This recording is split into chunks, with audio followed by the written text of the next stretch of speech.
pokok ni dia takkan mati walaupun kita buang macam ni.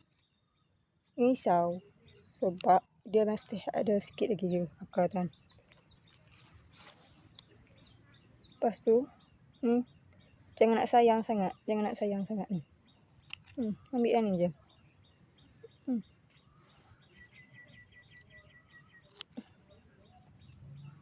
Sebab dia duduk bawah tu. So, kalau kita sayang sangat daun ni, dia akan makan semua yang elok.